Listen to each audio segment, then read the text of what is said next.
So Mason, I know we're 500 feet above sea level here. How does that affect the grapes? Well, this is a really unique site in the valley. We're high above the valley floor, and we've got really great air drainage. So not only do we have a longer growing season, we also have these sort of cooler daytime and nighttime temperatures. This allows the vines to produce grapes with higher acidity and develop more concentrated flavors. And how does that acidity translate into the finished product? Well, really, aromatic whites, all of them usually tend to have a bit of residual sugar to them. And when you have a good balance of sugar and acidity, it makes for a more balanced and an easier drinking wine. And when you can keep the natural acidity in the grapes, it's just that much better. Now, when we get these grapes into the winery, are we talking oak barrels? Are we talking stainless steel? All of our aromatic white varieties will all be stainless steel fermented. We like to keep them sort of a fresher, just let the fruit-driven sort of style come through. So all stainless steel fermented, nice cool ferments, long ferments, and just preserve that great character.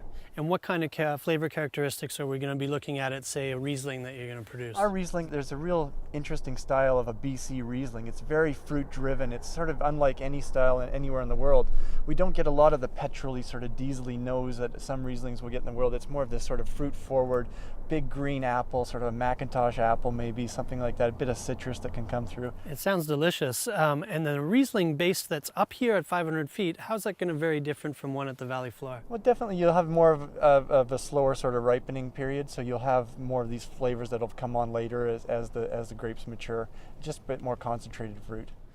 One thing I like to ask everyone that I run into is, say you're drinking a bottle of your Riesling, what's your favorite food to go with it? Definitely like Asian cuisine, and Riesling is fantastic. So anything with a bit of spice to it. You have the sugar and the acidity from the Riesling, and it's just a great balance with sort of a spicier dish.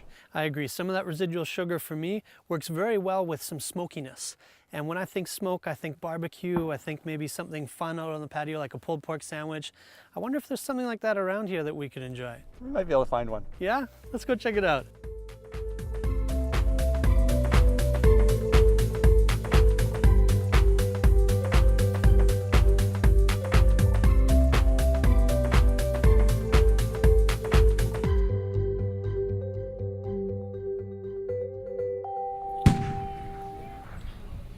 Someone here to chase us out of the vineyard. What's the gun sound? There's many different techniques for keeping birds out of your vineyard, and this is the time of year when the birds are feeding on all the grapes. So we use the bird bangers, and we also have flares that we'll shoot off. It can be quite noisy. So there's no need to look for cover? No, I think we're quite safe. Okay.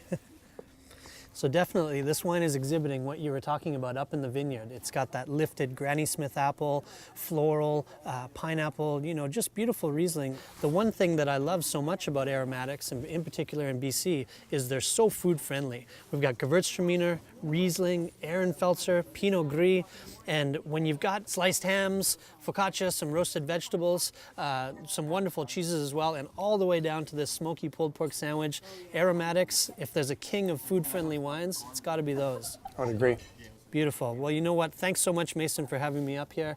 See you later, Ranch. Beautiful views, wonderful vineyard, and I really think you did a great job here on the Riesling. Cheers. Cheers.